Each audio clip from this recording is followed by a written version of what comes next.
Well, look, the Cubs cannot score runs either outside. Well, neither could the Mets, but they beat us 8-0 last night, so. Okay, After our great. school picture, right? After the picture, yep, after the photos. Yeah, but they're not in our division. Absolutely. Here to make me get all dressed up. But I've That's just right. never gotten my age to do that. No.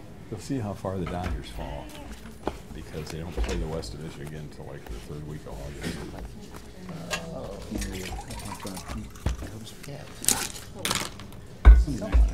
Will he show Well, up usually? Trash. No, it was the Fox game. Just trashing the Cubs. Played the toughest strength of schedule in baseball. I talked to him. Fix it? Oh, no, that's, I just wanted to tell you about the beeping. The Dodgers are probably one of the Well, the perfect thing. I just wanted to tell you about the the beeping. West Division, which is yeah, worst division in baseball, probably. Particularly when Colorado's not hitting like this year. Or like you would expect them to. So,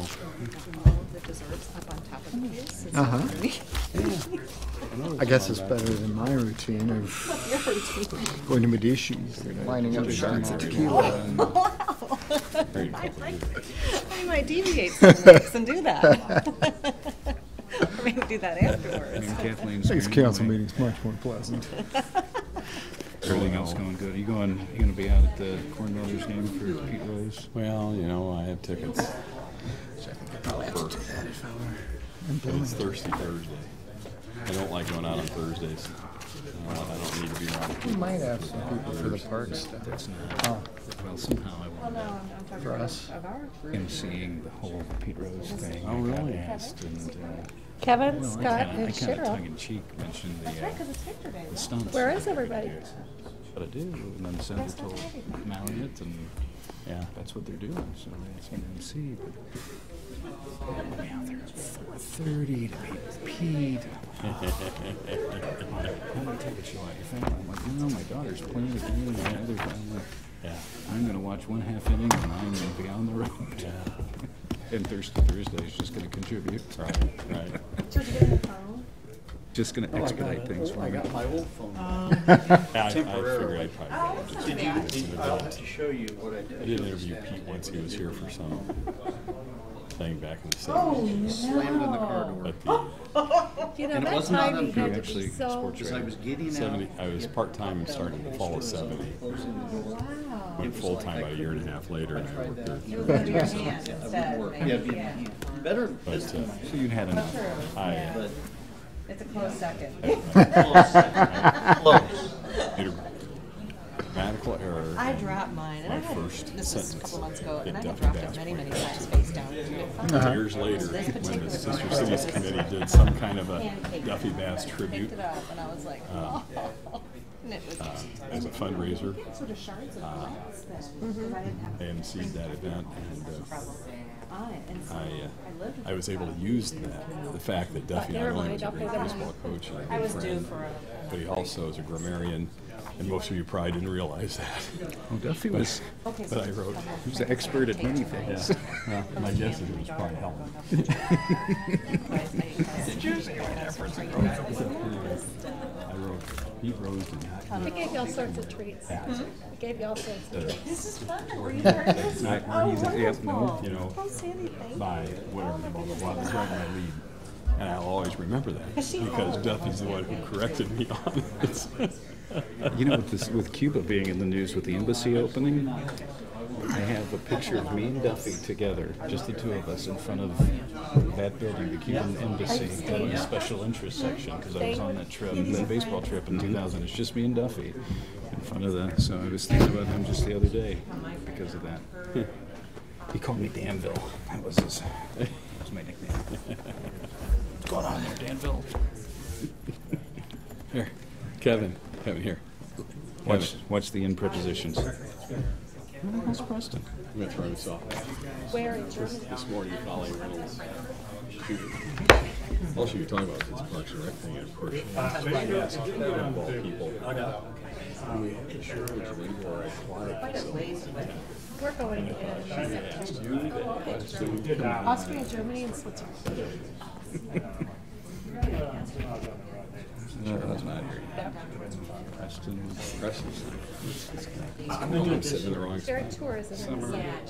Well, you want to talk baseball through the meeting. Yeah, well, I'm all right with that. We're going in the fall. And Mercy will be over there at the same Heavens, time. I you're hope over there. people slacking. Mercy.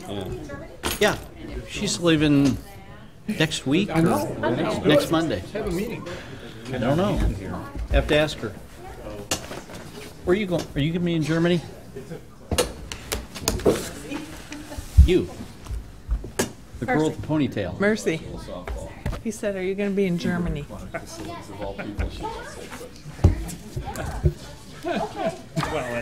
Have coffee. Right. Scott shows up. We're going to go ahead with that. Yeah, I didn't hear anything. Thank you.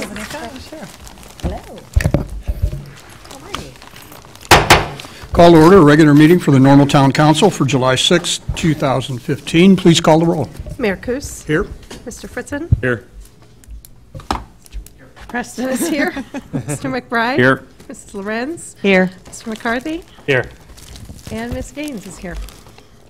We'll begin with the Pledge of Allegiance. I pledge allegiance to the flag of the United States of America and to the republic for which it stands, one nation, under God, indivisible, with liberty and justice for all.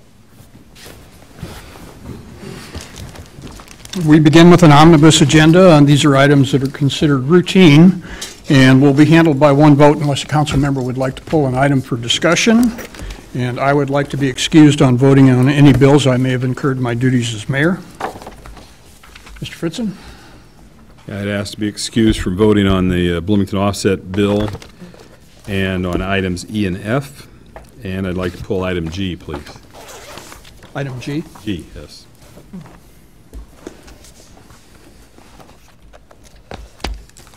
Mr. McCarthy? I'd like to pull item L, please.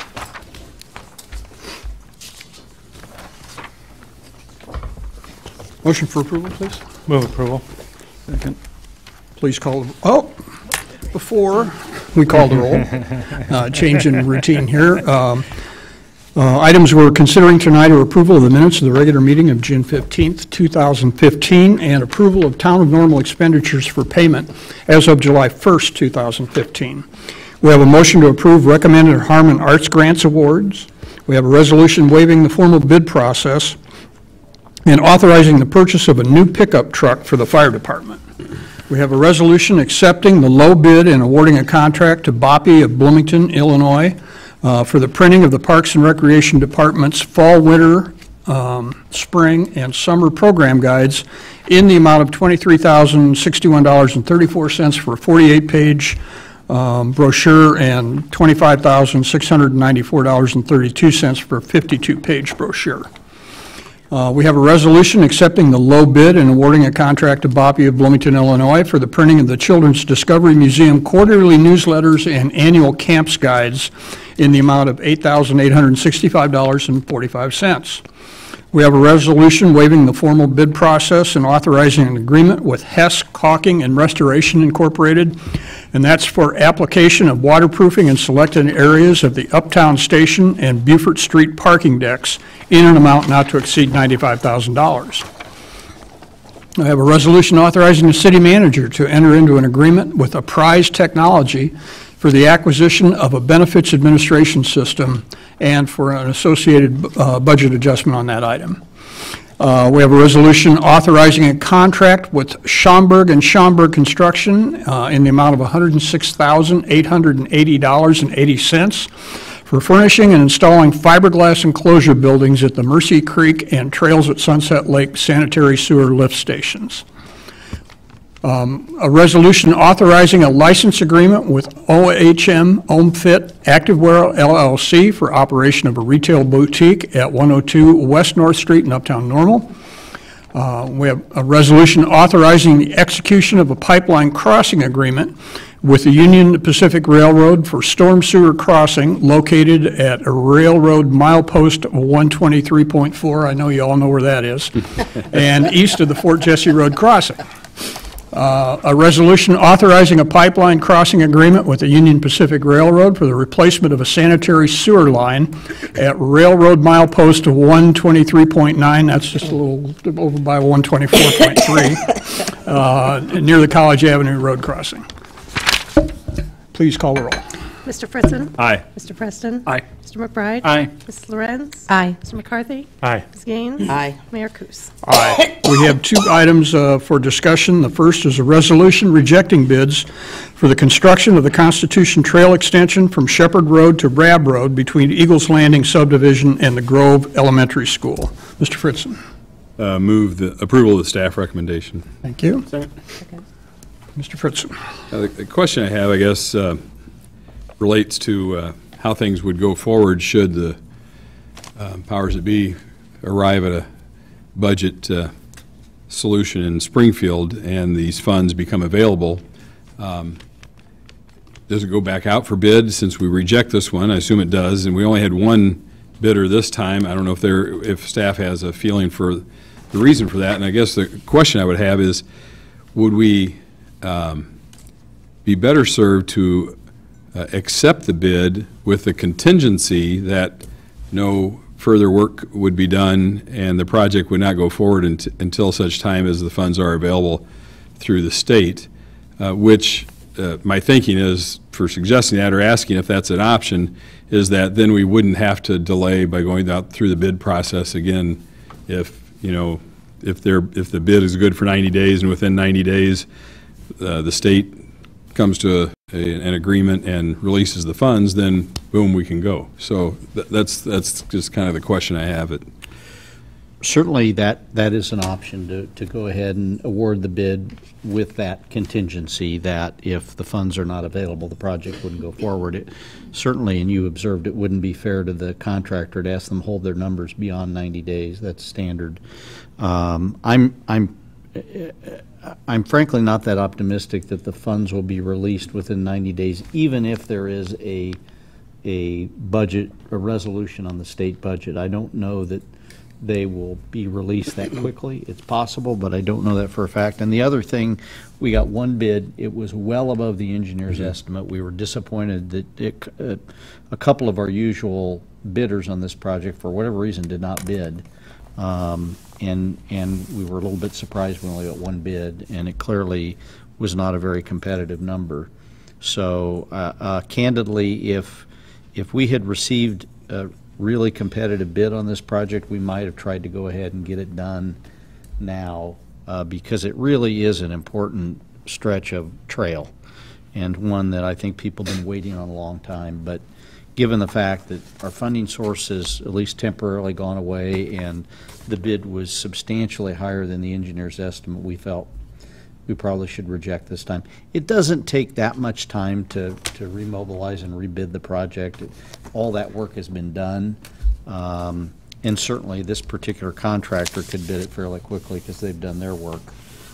So even if within the 90-day period we go back out, I don't think it's going to require a whole lot of organizational energy to do that. Okay, fine. Thank you. Further on that item? Please call the roll. Mr. Preston? Aye. Mr. McBride? Aye. Mrs. Lorenz? Aye. Mr. McCarthy? Aye. Ms. Gaines? Aye. Mr. Fritzen? Aye. Mayor Kus? Aye. The item is approved. Item L is a resolution granting a temporary construction easement to the Union Pacific Railroad Company for property located in the southwest corner of Linden Street and the Union Pacific Railroad for the High-Speed Rail Project. Mr. McCarthy. Move approval. Thank you. Mr. McCarthy. Probably a question for staff, but in the diagram we received, it looks like the easement is encroaching on the Constitution Trail as it approaches the Linden Street crossing.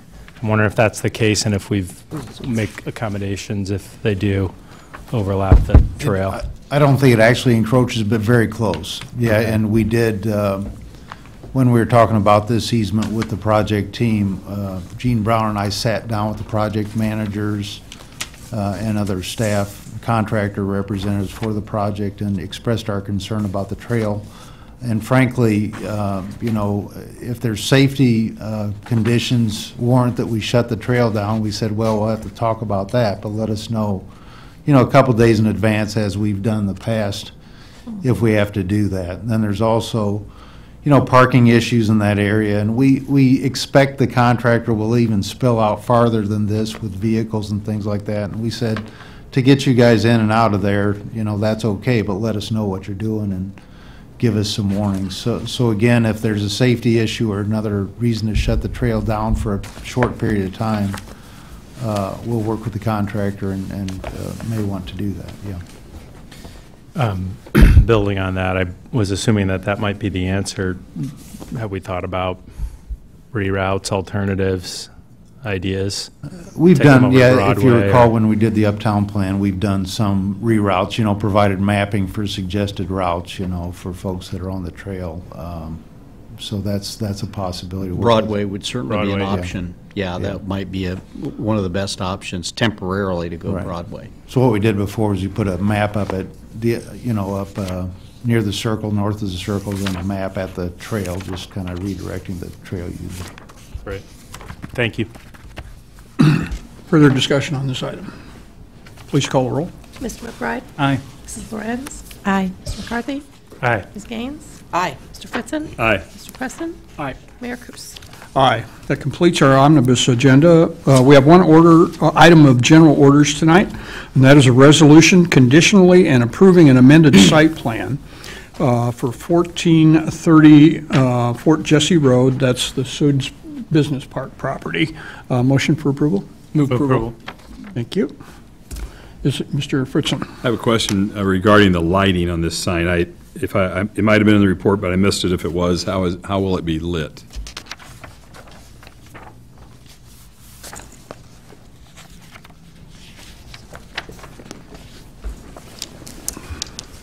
I don't know that we've gotten that much detail yet, but certainly if it is going to be lit, we would suggest or almost require that it be just ground lighting straight up at the sign. We're not going to have tilted 400-watt heads pointing back at it, but we'll have that discussion with him.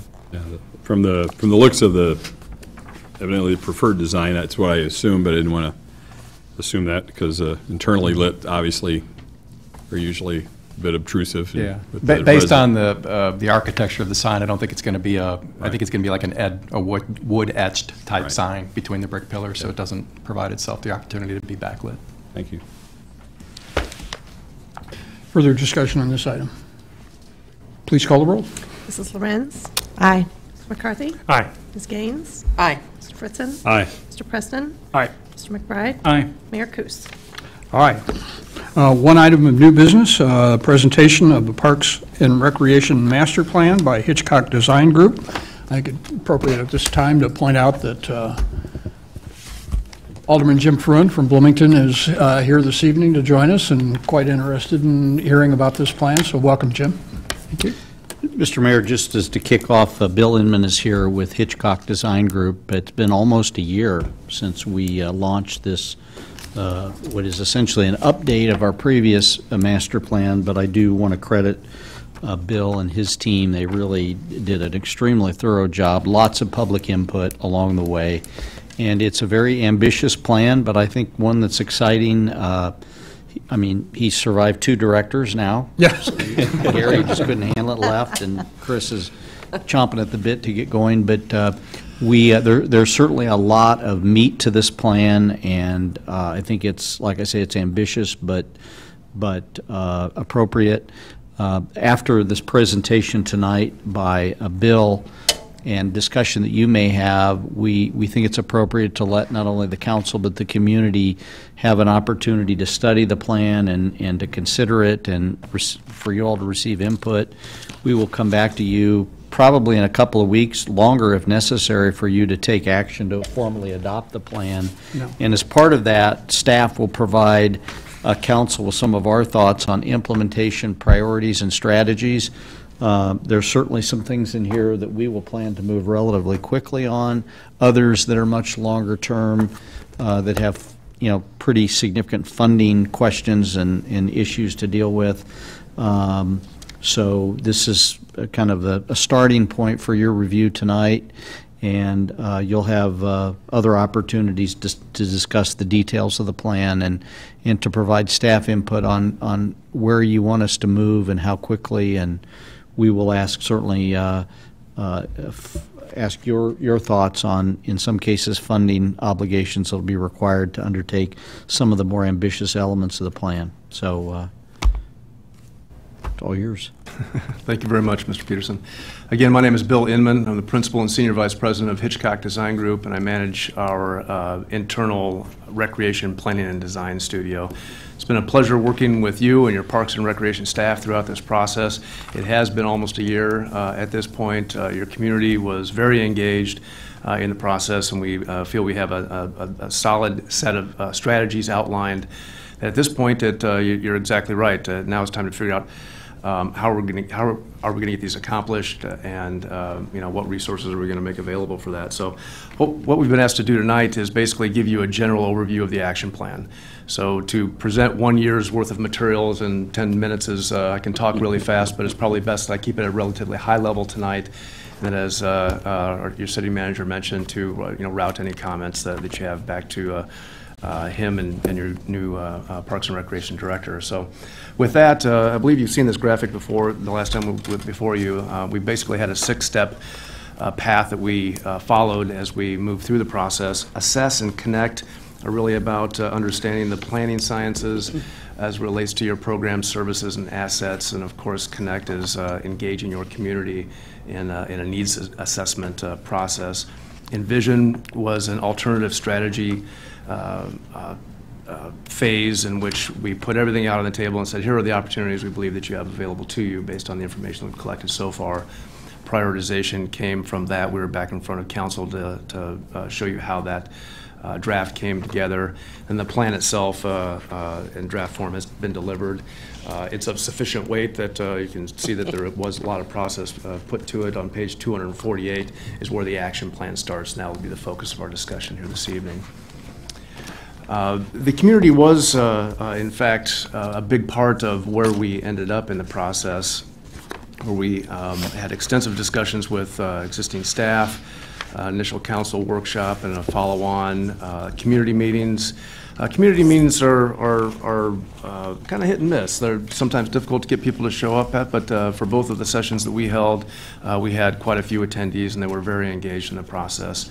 And of course, stakeholder meetings were held throughout the process. So a lot was learned during this particular phase of work, including the online town hall tool that we put in place called Engage Normal. That was online for about 5 weeks.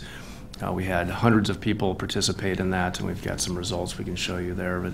But clearly what came trickled to the top in terms of priorities was started and maintained through the entire process was the implementation of some type of an indoor purpose-driven rec center.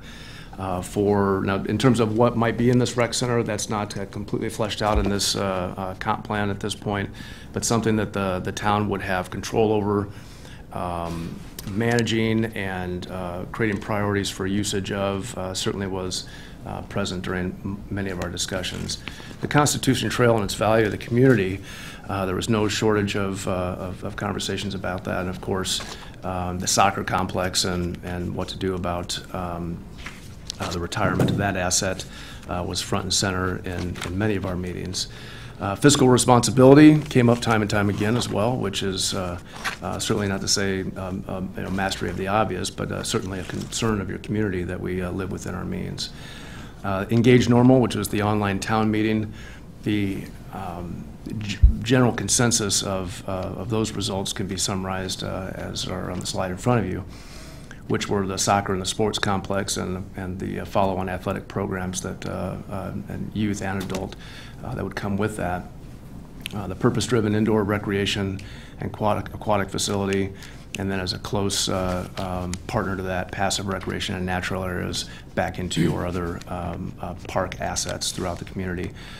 Trail links are very important to your community, extensions and improvements, and many of the strategies do address that, including the creation of prototypical design standards moving forward, and of course, fiscal responsibility, as I mentioned. So the action plan itself, the way that it's organized, starts with a general set of ongoing strategies, and then it is identified as year 1, year 2, year 3.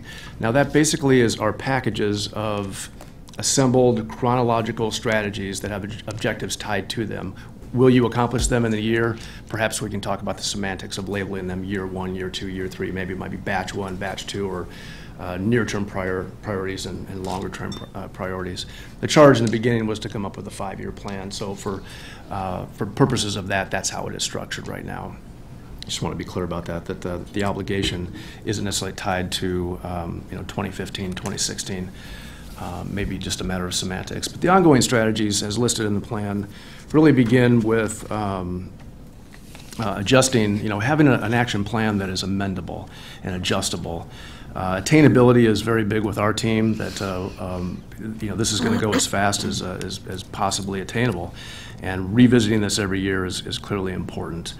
Exploring land acquisition opportunities. The town itself does have an acreage deficiency compared to national standards if you were to include all of the students at the university. Absence of that, you're basically right on track with national standards.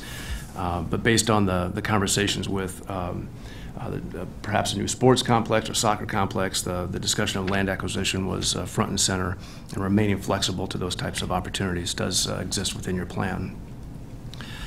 Remaining in sync with Unit 5 school district. This was really about maintaining in the interim, prior to having a purpose-driven indoor recreation space, the possibility of a smoother, more consistent delivery of programs within the shared or the partner facilities that Unit 5 currently operates. Measuring customer satisfaction is really about keeping track of enrollment, website performance, things of that nature, listening to your customers to make sure you understand what your core services are and how to adjust them based on your changing demographics. And remaining a flexible service provider, built into the plan are tactics for remaining nimble as community needs and interests evolve. So again, as year 1 was presented, the top of the strategy is, of course, to receive additional input and adopt the plan. Each of these slides, and there's 5 of them, are organized into policy, programs, and capital improvements. By category, again, we're kind of flying up here at 30,000 feet. There's a lot of detail in the plan, and we're just pulling out the highlights here. But under programs, the market outreach is really focused on taking the entire Parks and Recreation Department really to the level of CDM, where everybody knows about it, and so it's time to kind of bring everything at the same level, not only just normal theater, but all of the balance of the programs and services that you offer. Instructor and volunteer management, very consistent with what I just said, creating consistency across all of the sub-areas within Park and Recreation. You have an amazing volunteer base in this community, and to make sure that they operate at highest capacity and create opportunity for those volunteers. Under capital improvements, really the first batch of priorities was a planning batch, and as City Manager Peterson mentioned, doing the feasibility study for indoor rec and soccer or sports, master planning and creating budgets for that, so that you can understand specifically what would be needed, how that might come together in terms of form and function, and to inform the next steps in the process. You'll see under each of these slides at the bottom there's upgrades to high-need parks and trails. Really what that is there's a batch of kind of the everything else beyond the 2 major priorities, which is rec center and sports complex, that need to be dealt with from year to year, whether it's health and safety or simply amenities being beyond their useful life. As listed in the plan, we really recommend starting with Northbridge Park, but it's currently undeveloped, as a master plan. And there are, in the plan, there's a capital park improvement group 1 and 2. Again, it's kind of a potpourri of to-dos that have been identified throughout the process. So you'll see that at the bottom of each of these slides. The year 2, develop an indoor recreation center and soccer complex finance strategy. So I want some basic definition about what and consensus about what would be in each of these elements, whether, creating a finance strategy that would begin to embrace whether it's an all-in or a phasing strategy for each of these community improvements. We'd like to say that there would be an awesome opportunity for grants. Of course, Hitchcock Design Group brings millions and millions of dollars of state grants to our clients each year. That has stopped as of this year, but perhaps we'll see a change to that. Partnerships, phasing approaches, and community approval opportunities may exist and be embedded within that finance strategy. Programs, right off the bat, not necessarily a weakness, but certainly an area of continued focus on the program side would be senior and teen services. Continuing partnership with the township senior programs to help fill in the gaps was identified. And beyond CDM's amazing capacity to embrace the young children, figuring out new ways to embrace teens within the community in the park and recreation programs came across as one of the priorities for sure. Under capital improvements, the Constitution Trail expansion standards. Specifically, this is about geographically sensitive prototypes. So if you're expanding the trail downtown, it might look one way. If it's out in a rural area, it might look another way, so that as additional links are contemplated, pre-consensus could be built on that. Land acquisition grant, again, under normal circumstances, there are very robust programs for that type of avenue available to the town. And then designing and engineering these high-need parks and trails that we had mentioned earlier, that is part of the everything else. The first identified would be Northbridge. Second on that list would be Maxwell, according to the plan. Year 3, or again, call it batch 3 if you'd like. This is chronological and a linear thought process, would be executing the indoor rec center and soccer complex finance strategy, whether that be through land acquisition or continued partnerships, and skipping down to the capital improvements for a moment. That's where you're seeing where you're actually doing the design and engineering for this kind of facility. So in theory, if you were to take it literally, we're 3 years into the plan, or maybe 2 full seasons into the plan, and now we're really starting to figure out the details behind these major capital improvements with a finance strategy in place. The on the program side, we typically find that 2 years into a comp plan, after additional awareness is being brought to our programs and services through the tactics identified in the plan, to do an age segment and life cycle analysis to make sure that we're responding to your demographic appropriately, and that your core services are, in fact, as we thought, your core services. Looking to retire anything that isn't working for you or that's continually getting canceled, and bolstering the programs that your community is illustrating in high demand. And again, the upgrade high-need parks and trails, that's about now finishing, Northbridge and Maxwell, and moving ahead with the capital park improvement groups that are identified in the plan, the kind of nuts and bolts of the plan, if you will. Year 4 is a continuation of the execution of the rec center and soccer complex finance strategy. The continuing evaluation of age segment and lifestyle, that becomes an annual protocol at that point. And of course, as staff had identified through the process, and of course desires with the plan at this point, under this batch, we would actually be constructing these improvements. So we're well into the plan at this point. We hope this is attainable for the town.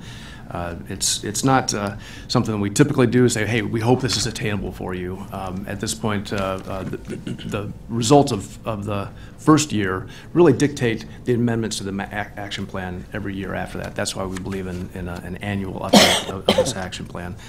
If we were to take it on an annual basis and check the boxes, this is what we would be. We'd be constructing the indoor rec complex and soccer complex. And then, and really only then, does the plan identify that we start turning our attention to the maintenance. It has been identified as a deficiency throughout the process, mostly about sizing appropriateness and the ability to take care of your expanding assets. And then, of course, the continued upgraded high-need parks and trails. And at this point, after the first 2 projects, the focus would turn to one normal plaza.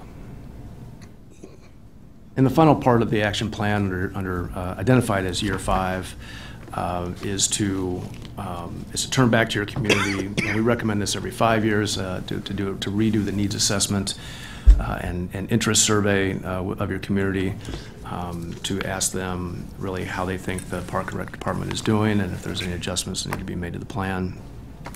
Incorporating those survey results into our programs and services, and having grand openings for the major capital improvements. And then continuing on with the maintenance center. And so then we're into our, kind of rinse and repeat. You're recycling at this point, continuing to update your action plan, and maintaining, as you can, as attainable, as funds are attainable, to keep picking away at those high-need parks, trails, and other nuts and bolts capital improvements that are identified in your plan. So that is really where we wanted to be tonight for council. We encourage you to read the plan, come up with questions, help us debug this. And again, we thank you for your business, and it's been wonderful to work with. I guess I'll start with a question. When you identified what you considered a deficit of parklands based on national averages, and you referenced the fact that the university population was part of that. In your assessment of the overall community assets, did you include university assets in that in terms of their rec center, their outdoor recreation spaces, or not? That's a great question.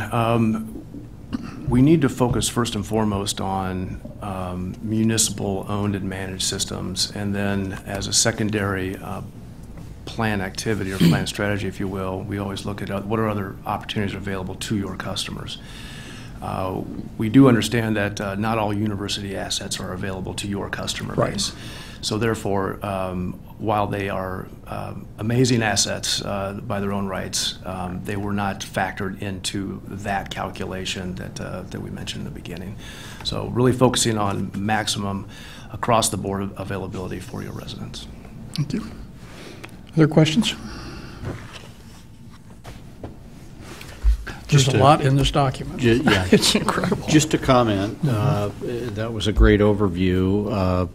Clearly, there is a lot of focus in this plan on two major projects, one being a multi-purpose indoor recreation center, and the second being a soccer complex, and there's certainly a possibility that those could marry together at some point. But we were, I can say from staff's perspective, we were frankly surprised at the level of community interest and support for an indoor recreation center. It was overwhelming. You can see the data is clear. There is tremendous interest in our community in that type of a facility, and we've talked about it for years. You all have talked about the need for years. But it wasn't until this process that I realized there was that much support in the community.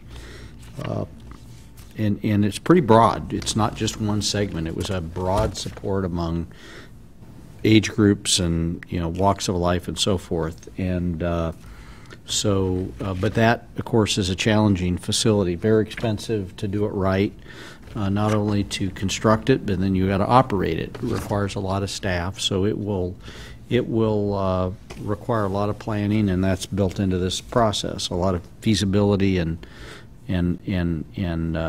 resource planning and so forth. But certainly exciting, and I know that Chris has gone through the plan very carefully and feels that it's a good plan. And I think as part of our follow-up as a staff, Chris, kind of putting him on the spot here, but he doesn't need to do anything tonight, but will also be helpful to hear some of his initial thoughts about our system, our park system, our recreation system, and certainly he's got some ideas, some things that he's observed that he feels that we should probably address at some point. Some of them are addressed in this plan, some of them are not. So I think it'll be a good opportunity for him to share with all of you some of his initial impressions after being here 3 weeks. So by the time he comes back to you, it'll be over a month, and then a reaction to the plan and where we need to go forward. So we'll look forward to doing that. It's very exciting, and the timing is good because this will also this particular plan will be incorporated into the community comprehensive plan. That process is going to kick off yet this summer. In fact, you're going to hear a presentation your first meeting in August about that whole process. So the timing is good in that respect, because this does tie into the overall community comprehensive plan very nicely. Ms. Gaines? So it looks on here like the plan would be that we would open the soccer and the indoor complexes in 5 years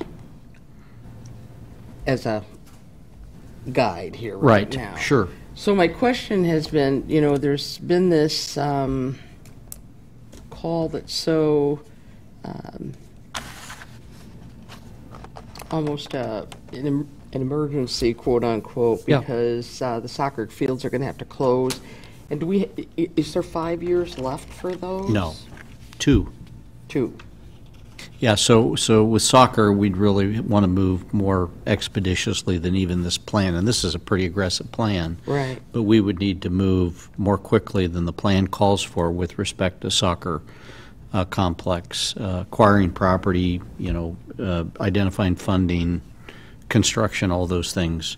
And I think that the Hitchcock was looking at this, you know, without that outside stimulus. I mean, that really wasn't part of the planning process, but we all know that the existing soccer complex has 2 more years to operate before it has to be closed by order of the Federal Aviation Administration. Okay, thank you. Ms. Lorenz? Question about the timing of the maintenance center feasibility that came in year 4, especially in light of the potential impact of an indoor rec or soccer sports complex.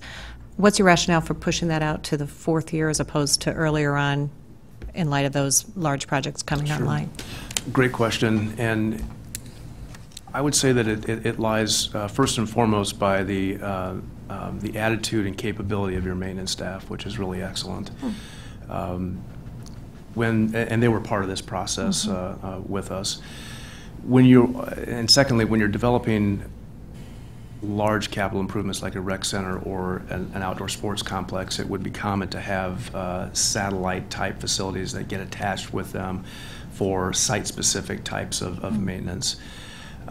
So they felt, in the light of the overwhelming pressures to deliver these large capital improvements, that their needs would be secondary to this, but a close second. Okay.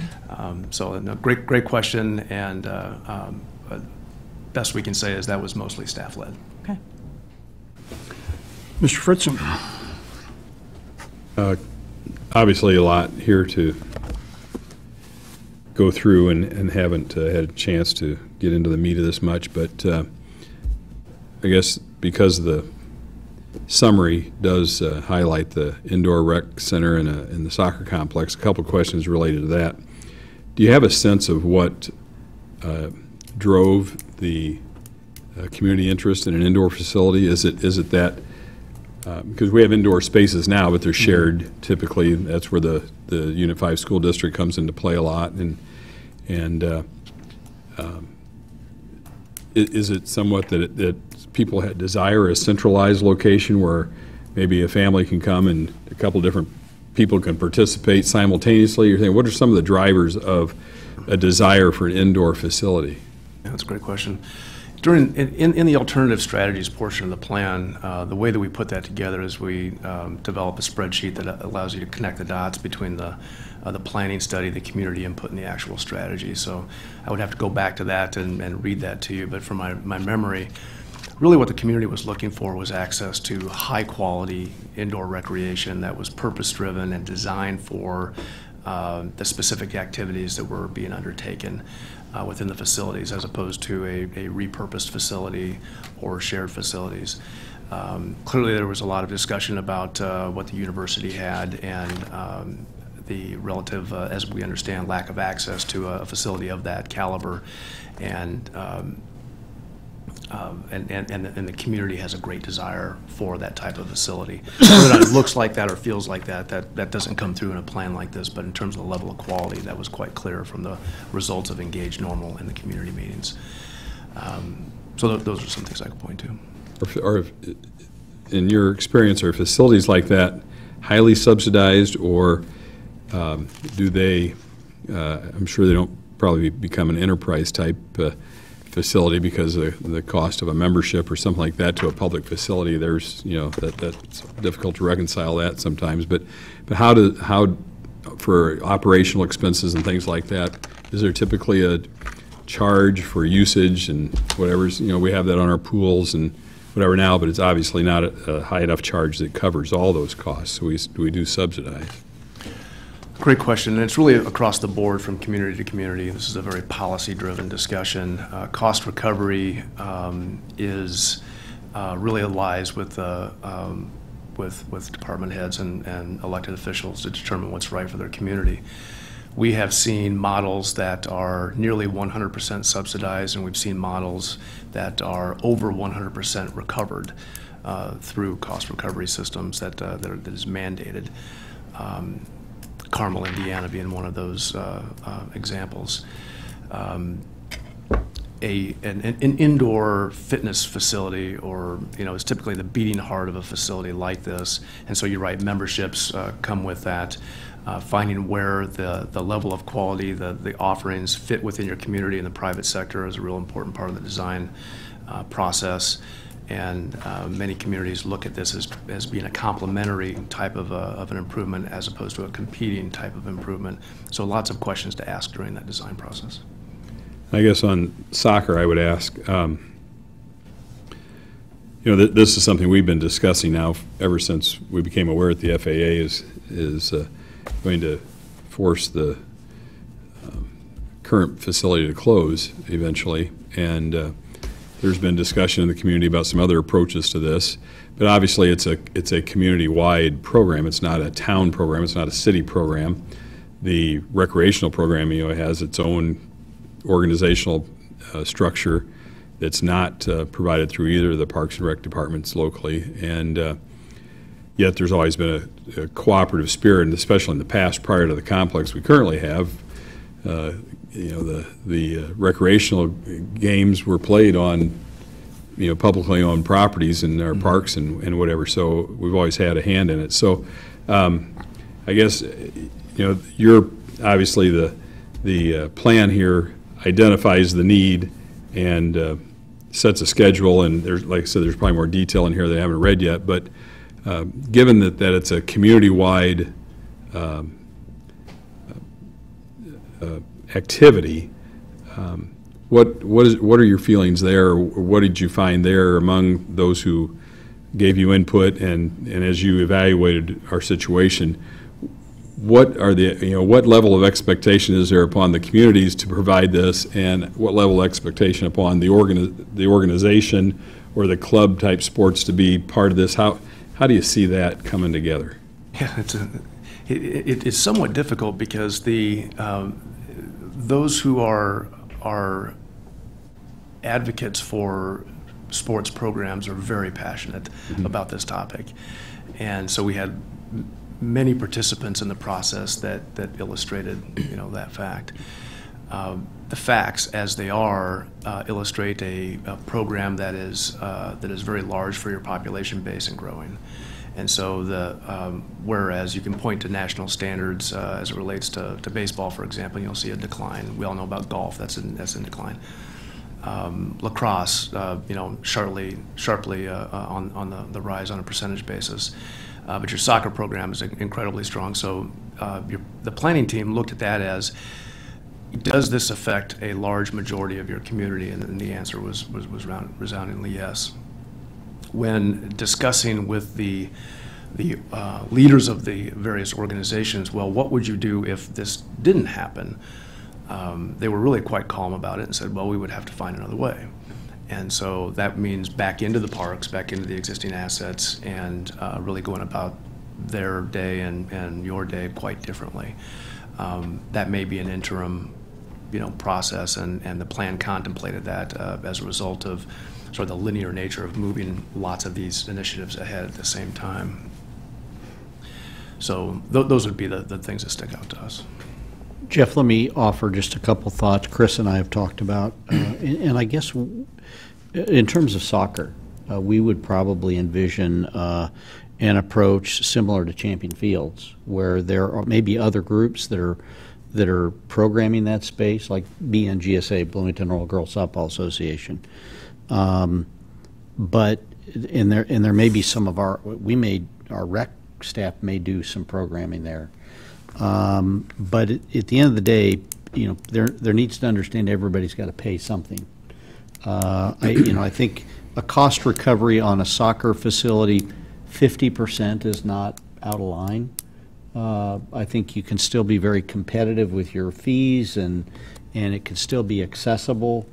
But you're not only charging local groups to use it, and it might be one bulk fee for one particular organization or a fee for clubs that have access, but as well as other events that you would host there and charge, entry fees or facility fees. So 50% is probably a rule of thumb.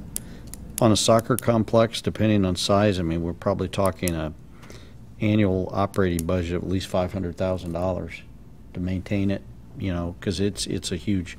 So if you can get 250 out of that, that's probably a good number. The same probably would apply, maybe different numbers, to an indoor recreation center. There is cost recovery. Clearly, most communities are going to charge some sort of fees. There's going to be programs that they'll operate out of that'll be fee driven. They're just like the Children's Museum. The people pay a fee to access it, but it likely won't cover 100% of the operating costs, because then your fees get to the point where they become barriers for entry for people that don't have means. So, but as we've talked, particularly Chris has expertise in this area. That would be a policy decision, but those are important decisions to determine what is our expected level of cost recovery, because there probably needs to be some. The question is, how far do you go with that? And 50% seems to be a general rule of thumb. Obviously, the question, the line of question I've entered into here is out of concern for the really kind of the initial costs, the construction costs, the big upfront costs, that's the thing that this group and perhaps the city of Bloomington and others would have to venture into that area policy-wise to determine, where's the funding going to come from. And that's all, I understand, that's all part of this process. This gives us a plan, this gives us a guide to use and to establish some priorities, and that's what we'll be about. But the public needs to understand that this is a plan that we haven't committed to tonight. It's a plan we committed to because we value Parks and Rec as a huge quality of life aspect of our community, and something that really I think is an investment in our young people in particular, but really investment in all of our citizens who take advantage of all these different facilities in different ways. And so, but somewhere along the way, somebody's going to have to make a policy decision. This is where the funding is going to come from. This is how we're going to leverage some money to do this. And those are things that we'll be discussing, and people need to be alert to and aware of as we go forward here over the next several months and whatever. And annually we work through our budget and our capital projects budget, and then our regular budget. And Mr. McCarthy spoke to some of these things this morning on the radio and whatever. So it's just kind of a call, I think, to the community to be aware that we're trying to put in place the things we see we need, the things people have told us they want, and yet there will be some difficult policy decisions attached to all of this. And I mean, that's why we're elected, to work through those things and to try to put some action into some of these plans and actually see them come to fruition. So it's a pretty exciting thing, really. When we were when the staff was conducting the search for a new Parks and Rec director, it gives you an opportunity to kind of stop and evaluate what you have, because when you're close to it, it just becomes real familiar. But when you step back a second and you look at our department with the acreage we have, the number of facilities we have, and the types of facilities we have, to me, we have a very high level, a very high functioning Parks and Rec department, especially since it's incorporated into the town. It's not a park district. It's part of the town. But with a theater, with an outdoor theater, with the Discovery Museum, with the Constitution Trail, with a softball complex, and maybe a soccer complex someday as well. The two pools, an aquatic center, in fact, not just a pool, but with a lot of things going on there. It's just gave me an opportunity, really, after many years of being involved in this and growing up, and and just kind of seeing it grow gradually throughout my whole lifetime to where we are today. Really kind of an overwhelming department to have to manage. And here we're talking about how do we complement what we already have? How do we grow it? How do we add to it? And it's exciting that we are even in a position to consider some of these things. And obviously, action earlier tonight through funds that come from outside of our own funds that we can generate through our local taxes and fees. That may be an obstacle for a period of time here, but pretty exciting, I think, for our community to have the options to even consider, be able to, in a position to even consider options such as these. Mr. McBride. Just a comment and then a quick question, but I think we as a community should feel pretty good, just to kind of echo Mr. Fritzen's comments. When you see the inventory kind of put together in a plan like this, it really should make us all feel good about what we have and the effort the generations of people have put into giving us this, and also what lies ahead for the community. Question for Mr. Peterson. Given the looming deadline from the FAA, is there any reason for optimism that there could be an extension, particularly if we had a plan in place and we're in the process of executing that plan? My sense is that's the only way that an extension would be considered, and I don't know that it would be, but if it, to go to the FAA with no plan and ask for an extension, I can't imagine it would be granted. To go to them with a vetted plan, a timeline, funding, I think that they would probably give that some consideration, particularly if our federal legislators were weighing in support. That would help as well. But it would have to be a pretty detailed plan that has identified funding sources, I think, in order to get extension. That's my opinion.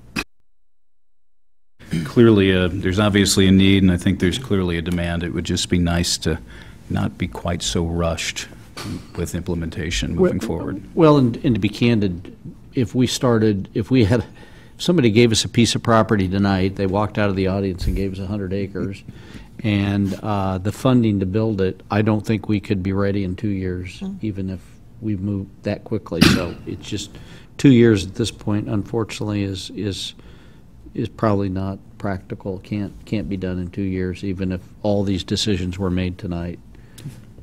So I think in order to do the right thing, it will have to get some sort of an extension. My feeling. And for the record, I looked around the room and no one raised their hand. No volunteers. Mr. McCarthy. Thanks for your presentation, and there's a lot in there. Just starting to dig in, and very excited to receive it and echo comments of some of my counterparts. A couple of general comments and then a question or two. One is we will have to make some tough policy decisions. One of the things I like about the process and how you went about it was that we got clearly from your slide about all the different sources of input, and particularly from the public. That was one of the things I was asked earlier this morning about how we decide to prioritize, and I think we can't emphasize enough the amount of citizen input, and that they spoke pretty loudly about what they wanted, and obviously we have some details to figure out about what goes in those things and how we decide to fund them and where they come from, and some of the partnerships that you reference, or at least the consideration of partnerships. To that point, point of clarification, so I understand the terms that you're using, because I'm not sure that I do. You're talking about a purpose-driven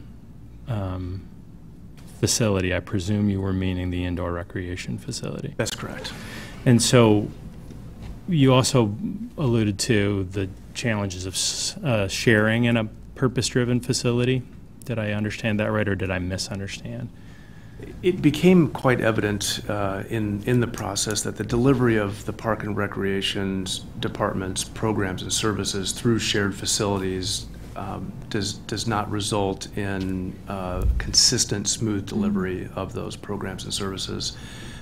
Specifically, some unwanted cancellations, and I mean, I can't remember all of the details of that, but and we typically see that in communities where there are agency shared facilities, or facilities shared across multiple agencies managed by a single agency, or facilities that have been repurposed from a previous use, such as an old school being turned into a rec center.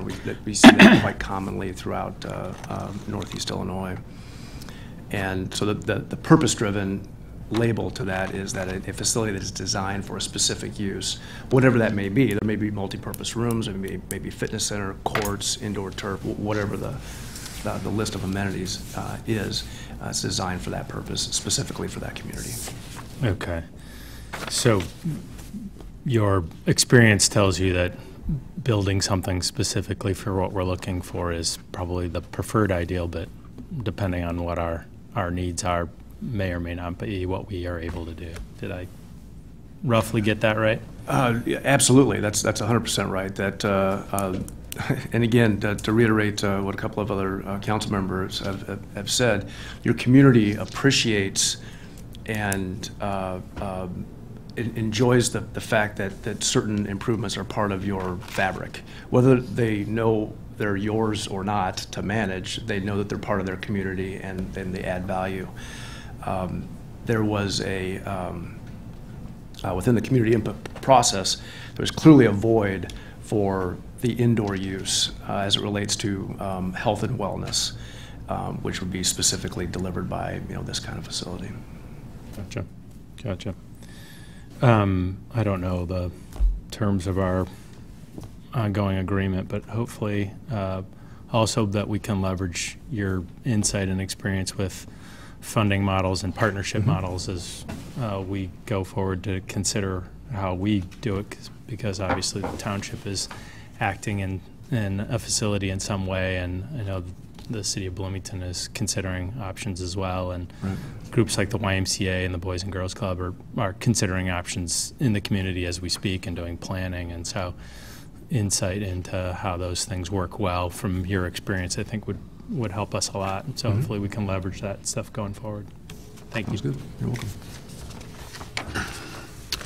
Well, as was stated earlier, I think it's important, we're at a point in this. This isn't launching point by any means. That I'm glad that we're putting this out for public content, because frankly, the time I spent with it was not near enough, and I spent a fair amount of time with it. There's a lot of detail, a lot of information in here.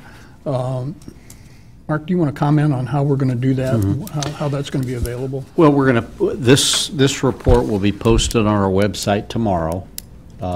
It's a substantial document, so there's a lot to go through. But I think people find it very interesting because it's very informative, and it does highlight, how the extent of our assets. And we do have some tremendous assets in the community. That's one of the reasons that Mr. Cotton was attracted to our system. Not only is it vast, but it's really well maintained, and we offer some really nice facilities.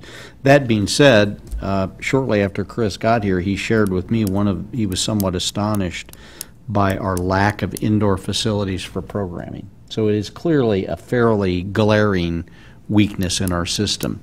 You can talk about the deficit in terms of our park acreage. A little bit, and that's something that we've always acknowledged, that we have a deficit in terms of parkland, but certainly, probably the most glaring weakness we have is indoor facilities for programming. We have, I think, exploited to a tremendous degree, to the community's benefit, partnerships with Unit 5, with the university, with other organizations, with the township, and I think we have done really well with those partnerships, but they're not as good as having your own facility to program. The township will be vacating the activity center soon, a year or two. I don't know what the timetable is. I can already tell you that the Parks and Rec staff has all sorts of plans for that facility, and it will be very busy, but unfortunately that's not nearly enough. And back to a comment, I think Mr. Fritzen asked a great question.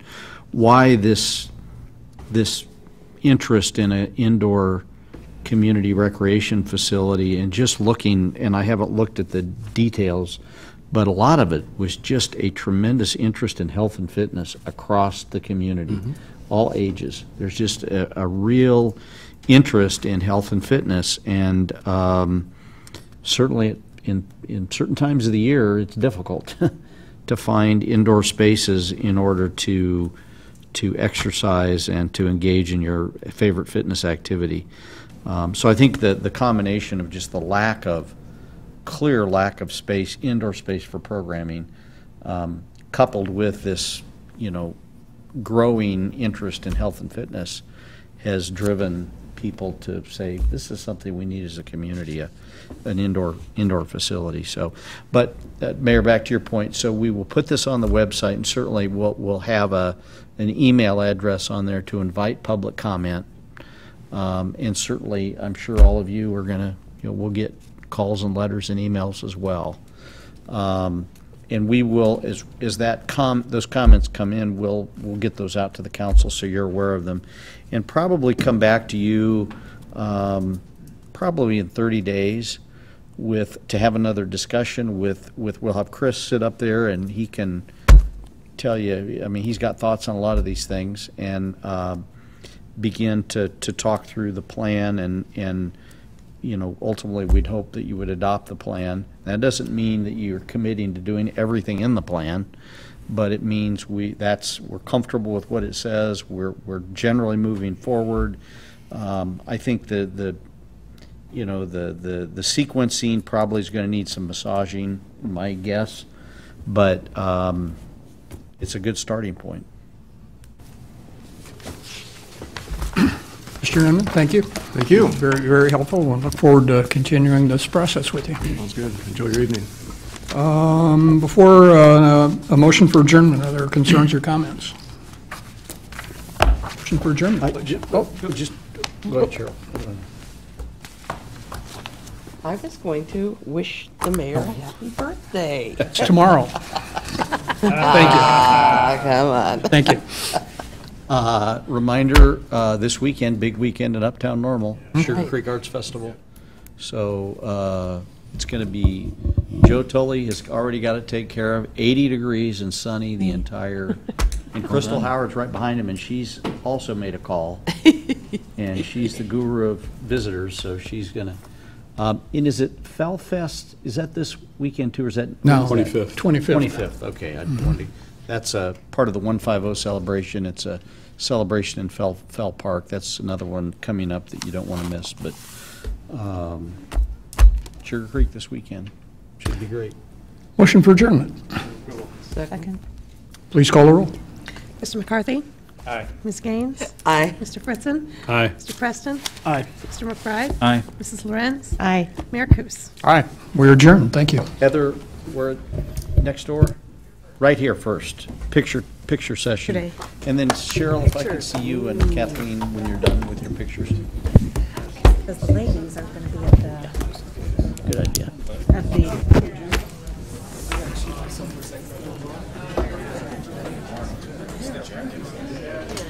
the